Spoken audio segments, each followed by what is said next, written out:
gas resources. In any event, the territory has always been occupied totally.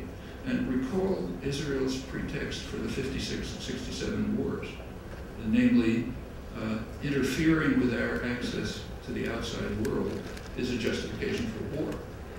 Well, Israel doesn't just interfere with Gaza's access to the outside world, it completely terminates it. It has no access to the outside world. Now, if closing the Straits of Tiran was an act of war, then surely the Israeli siege, which has never relaxed for a day, is an act of war. So people who support Israeli violence should be applauding the rockets, the Qassam rockets that East Beirut. And it's elementary logic. If a partial siege is justification for a massive war, then a total siege is surely a justification for a minor resistance. I mean, that's kind of like elementary logic. I mean, I'm not saying it myself, but I don't accept either of them. But there was no withdrawal. What there was a decision to take illegally subsidized settlers from an area where it's pointless for them to be and put them, still illegally subsidized, into an area that we want. And then, of course, to keep the rest as a cage and a shooting gallery, where Israel just does whatever it likes. I mean, just take a look at the record. That's what happened. Like, it goes on, it gets worse. So, like right now, for example, Israel is blocking a peace offer from Hamas because it says it won't accept peace until Hamas returns a captured Israeli soldier, Gilad Shalit. And that's a huge international incident everyone's talking about. You know, the horrifying act of Hamas in capturing an Israeli soldier on June 25th, which led to a huge escalation of Israeli violence, wiping out the power stations, killing people, and so on. Well, that's an interesting indication of Western racism. Western racism. One day before Shalit was captured at the border, Israeli forces entered Gaza and kidnapped two Gaza civilians, a doctor and his brother. Took them off to Israel in violation of international law, and they disappeared into the prison system with thousands of others. Many of them, nobody knows what happened to them. Do you hear anything about that? I mean, kidnapping civilians is a far more severe crime than capturing a soldier of an attacking army. Incomparably more severe. And that's only the beginning. Israel's kidnapping of civilians or killing them is constant, regular practice.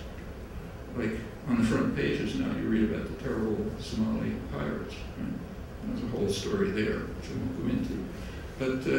But for decades, Israel has been kidnapping people on the high seas, killing them, traveling from Cyprus to northern Lebanon, Palestinians and Lebanese, sometimes holding them for many years as hostages, and sometimes in secret prison torture chambers. This has been going on for decades. I mean, that's far worse than piracy, whatever you think about piracy.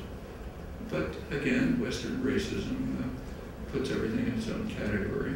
If we or our clients do something, it's fine.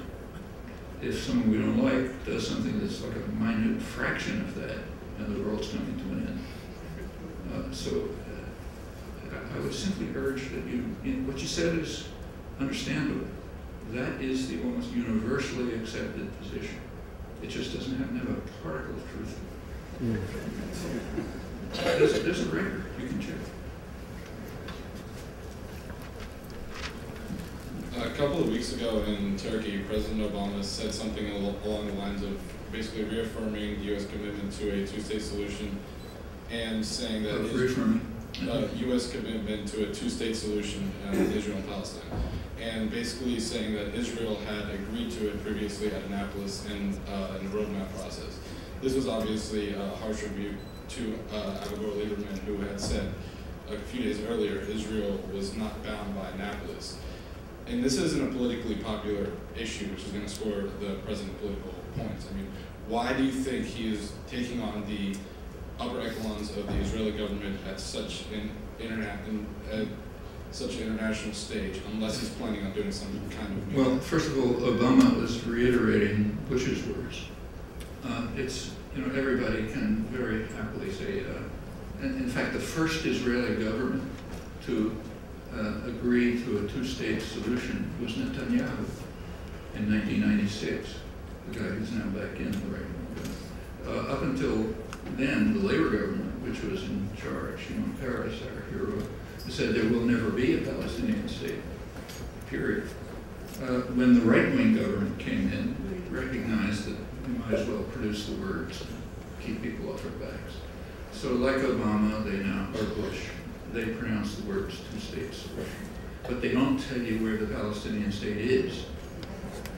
They don't tell you, maybe Saudi Arabia somewhere. But they don't tell you what kind of rights it'll have. They tell you absolutely nothing because they reject it. They flatly reject it, but they're using the words because the words sound nice. They'll keep people off our backs. Okay, now let's talk about Annapolis and the roadmap.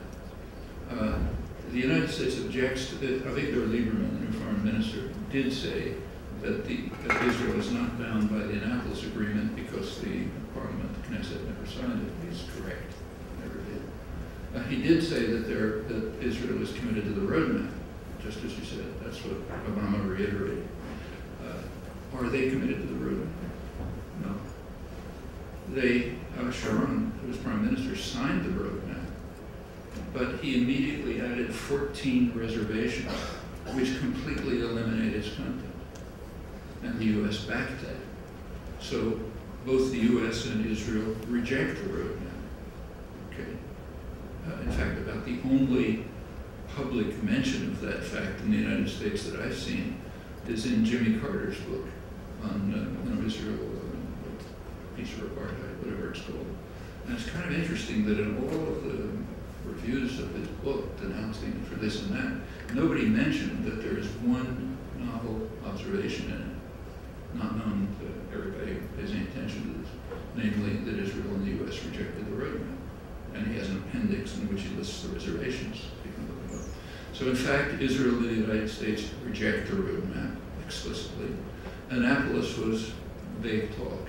Let's someday have a Palestinian state, so sure, we can accept that, just as Bush did.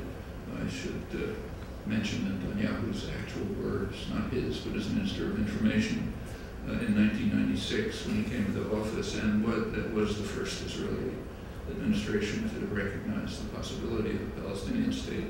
His Minister of Information was asked by the press, would you ever accept a Palestinian state? And he said, yeah, if we're going to leave some cantons, little pieces of land here and there to the Palestinians. And if they want to call it a state, they can. Or they can call it fried chicken. Okay. Now that's Obama. Yeah, they can have a state, or they can call it fried chicken if they want. But I'm going to tell you where it is.